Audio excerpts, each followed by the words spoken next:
Tabe, jumpa lagi dengan saya di Negara Bijaksana, channel yang membahas sebuah persoalan populer di Indonesia secara bijaksana dan dijamin dengan pemikiran terbaru.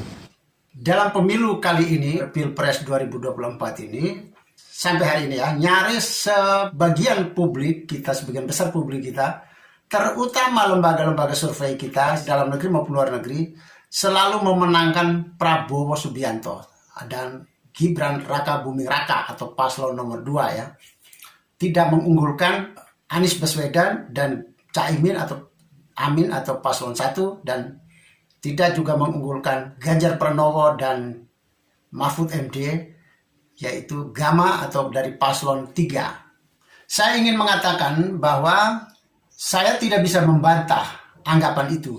Prabowo Gibran adalah yang mendapat kekuatan terbesar pemilu kali ini. Dan termasuk saya tidak bisa membantah bahwa merekalah yang paling berpeluang untuk memenangkan kontestasi kali ini. Baik 1 putaran maupun 2 putaran. Sekarang saya tidak ingin berbicara apakah mereka pasti menang atau tidak. Tetapi saya ingin bicara ada kemungkinan Prabowo dan Gibran kalah apabila keadaan ini terjadi. Kalau keadaan ini tidak terjadi, maka Prabowo Gibran menang dalam 1 putaran. Paling peluang besar adalah 1 putaran, tapi sedikit peluangnya adalah 2 putaran. Keadaan apakah itu yang bisa membuat kekalahan Prabowo dan Gibran? Kita lihat, kita mau bicara dari awal, yaitu kekuatan Prabowo. Prabowo kekuatan ada di mana? Apabila kekuatan itu tidak lagi dia miliki, maka Prabowo Gibran akan segera kalah dalam tanggal 14 Februari ini. Kekuatan Prabowo ada 2, yaitu kekuatan internal Prabowo sendiri dan kekuatan eksternal di luar Prabowo.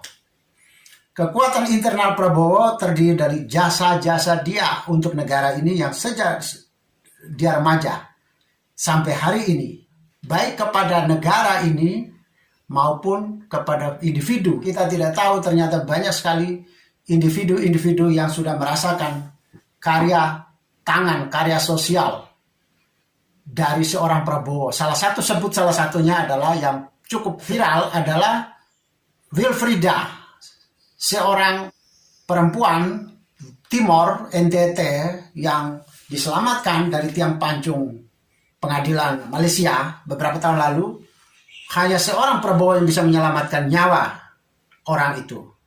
Ini disebut salah satu, tetapi banyak sekali berita-berita atau video-video yang beredar dari pengakuan dari orang-orang yang merasakan bagaimana kebaikan Prabowo kepada mereka. Ternyata di balik itu Prabowo adalah seorang penyayang, adalah seorang pemberi kasih sayang kepada orang lain. Termasuk ini ada yang bicara sambil nangis-nangis ya. Salah satu contohnya adalah Natalius Pigai yang membuat kesaksian hidup dia.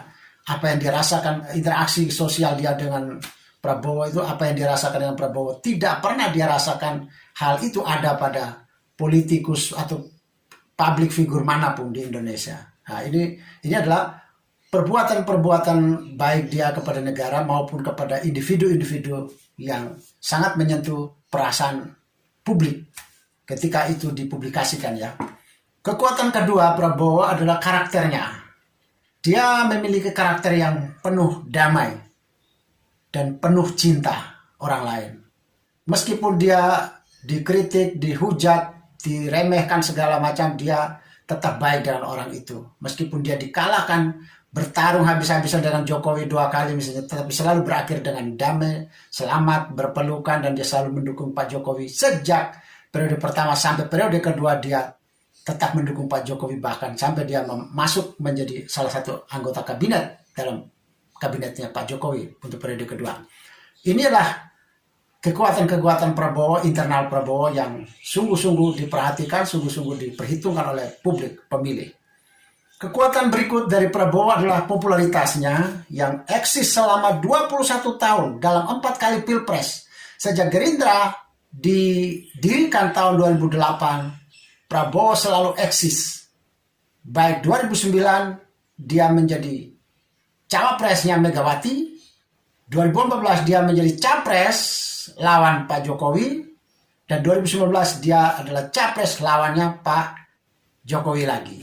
Dan sebelum itu, sebelum Gerindra ada, dia pernah ikut kontestasi dalam Partai Demokrat, dalam Partai Golkar. Jadi dia selalu hadir dalam event-event politik besar. Dan itu sudah menjadi investasi dia untuk popularitasnya di seluruh Indonesia. Makanya dalam berbagai survei selama ini bahwa di antara semua capres yang ada saat ini, Prabowo lah yang memiliki popularitas 100% tertinggi di Indonesia.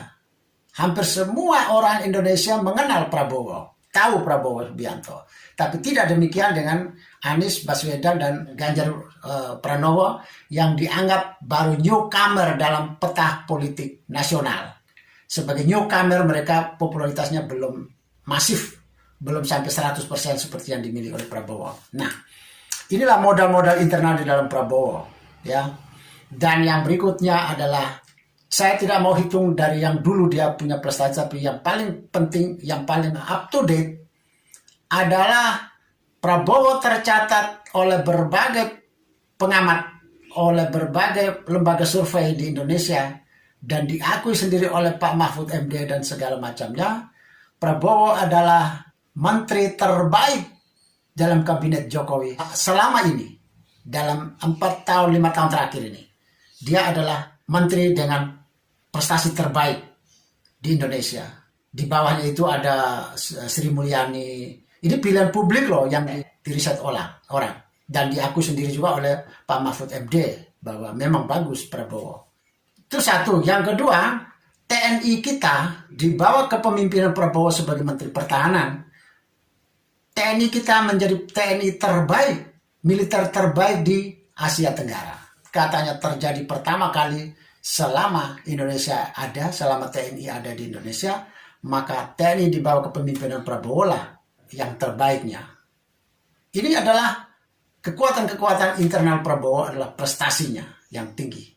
Termasuk saya ingat juga dia mendapat penghargaan dari Singapura karena Prabowo adalah Menteri Pertahanan yang mampu membangun kemitraan terbaik antara Singapura dan Indonesia selama ini. Ini kekuatan Prabowo internalnya dia. Ini sangat memikat daya tarik pemilih kepada Prabowo. Faktor yang kedua adalah kekuatan eksternal dia. Kalau kekuatan internal Prabowo kan itu adalah milik dia yang tidak bisa diganggu-gugat kembali oleh siapapun. Kekuatan eksternal Prabowo terletak pada kekuatan publik Jokowi, pengaruh Jokowi effect. Selama popularitas Jokowi tinggi, selama kepuasan publik 76-82% seperti selama ini stabil, maka ini adalah satu kekuatan besar bagi Prabowo. Karena setiap orang yang puas dengan Jokowi, dia cenderung memilih Prabowo karena Prabowo Gibran adalah simbol keberlanjutan dari Pak Jokowi. Pengagum-pengagum, pendukung Jokowi dan orang-orang yang puas terhadap Pak Jokowi akan secara otomatis ingin melihat keadaan ini berlanjut terus, bahkan ditingkatkan terus oleh Pak Prabowo dan Gibran. Jokowi sudah dibaca oleh publik, meskipun dia tidak pernah mengucapkan dukung kepada Prabowo dan Gibran, dan meskipun dia tidak pernah kampanye untuk Prabowo dan Gibran, tetapi simbol-simbol sudah dibaca oleh publik selama ini, termasuk publik-publik yang puas terhadap Pak Jokowi, publik pendukung Pak Jokowi sudah membaca bahwa arah dukungan Pak Jokowi sudah jatuh ke tangan Prabowo Gibran. Yang ketiga, dia memiliki dukungan yang luas saat ini. Dari berbagai survei sudah memberi indikasi bahwa Prabowo mendapat dukungan luas dari para warga negara Indonesia, termasuk yang jumlah terbesar adalah Gen Z dan milenial. Inilah keadaan yang memperkuat posisi Prabowo untuk menang mutlak satu putaran ataupun dua putaran. Satu ataupun dua putaran, pokoknya Prabowo pasti menang. Dengan kekuatan ini, orang akan merasakan tidak mungkin Prabowo kalah.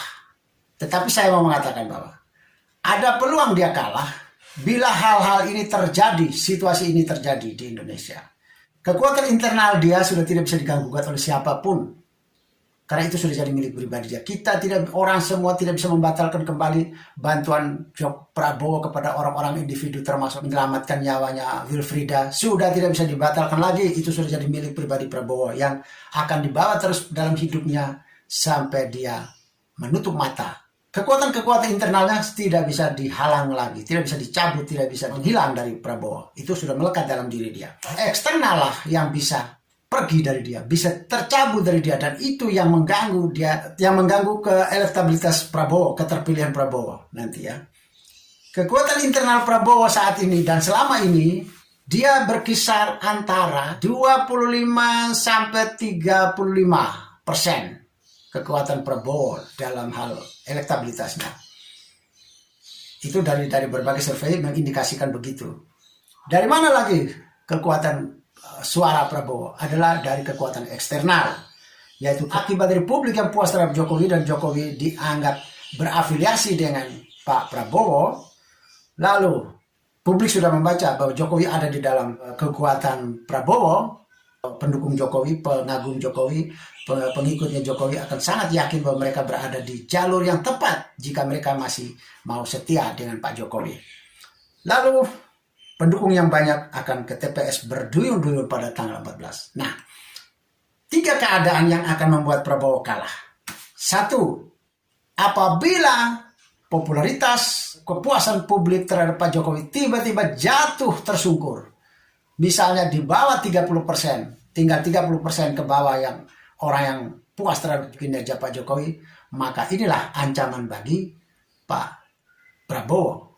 Kedua, apabila dengan tiba-tiba saja Pak Jokowi menarik diri dari kolam Prabowo, dari kubu Prabowo dia menarik diri, dia memberi pernyataan baik secara verbal maupun non-verbal, maka inilah kelemahan, kejatuhan Prabowo. Karena para pemilih yang pengikut Prabowo akan berduyun-duyun berlari keluar lagi. Dan yang ketiga adalah apabila satu dan lain hal, semua pendukung Prabowo, pemilih Prabowo berhalangan ke TPS pada tanggal 14 Februari 2024. Inilah yang menjadi sumber kekalahan Pak Prabowo. Makanya mereka-mereka yang setia sudah memilih Prabowo, entah yang tidak memilih Prabowo, sebaiknya tanggal 14 Februari tidak boleh berhalangan berduyun-duyun ke TPS untuk memilih, menggunakan hak pilih. Hak pilih Anda sangat menentukan masa depan negara kita, masa depan bangsa ini. Jadi 3 keadaannya yang akan membuat Prabowo kalah dalam tanggal 14 Februari 2024 dalam Pilpres kali ini. 1, kepuasan publik untuk Pak Jokowi tiba-tiba menurun drastis. Yang kedua, apabila secara verbal maupun non-verbal Pak Jokowi menarik diri dari kubu Prabowo. Dan yang ketiga adalah para pendukung Prabowo di hari tanggal 14 tiba-tiba ada halangan untuk tidak ke TPS. Maka disinilah letak kekalahan Prabowo. Tetapi 2 hal pertama, yaitu kepuasan publik terhadap Jokowi dan Jokowi akan menarik diri dari kubu Prabowo, rasa-rasanya itu hal yang mustahil terjadi. Peluang paling besar adalah pendukungnya berhalangan ke TPS. Kalau 3-3 ini lengkap tidak ada halangan bagi Prabowo, maka tanggal 14 Februari 2024 Pilpres kali ini Prabowo Gibran adalah pemenangnya. Namun siapapun pemenangnya, semua orang di Indonesia harus terima. Kita adalah bangsa demokrasi, kita harus bermental demokrasi. Siapapun pemenangnya, entah Anies pemenangnya, Ganjar pemenangnya, Prabowo pemenangnya, semua pihak harus terima. Akhiri semua kontestasi, akhiri semua pertikaian, akhiri semua perbedaan. Dengan satu kesamaan kita, yaitu mendukung sepenuhnya 100% untuk siapapun presiden dan wakil presiden terpilih kita. Yang penting semua mereka berbuat terbaik untuk Indonesia. Semua kita mendukung, tidak ada yang menolak lagi. Semua perjuangan, semua perbedaan, semua konflik, semua persoalan diselesaikan secara damai. Kalau tidak bisa dengan damai, diselesaikan secara hukum di MK. Tidak boleh ada yang menyelesaikan di jalanan. Tidak boleh berselesai dengan caci maki, dengan kejahatan, dengan hoax, dengan fitnah. Terima kasih. Selamat memilih, selamat berdamai, selamat berdemokrasi.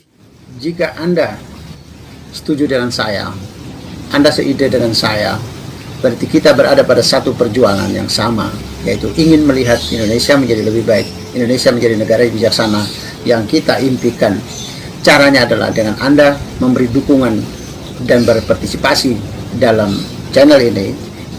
Subscribe di bawah channel ini, bunyikan lonceng di sampingnya untuk menunjukkan Anda berlangganan secara gratis, dan ada pemberitahuan setiap kali saya mengirim edisi baru. Dan jika Anda setuju dengan ide ini, jangan lupa bagikan ke semua relasi Anda. Terima kasih.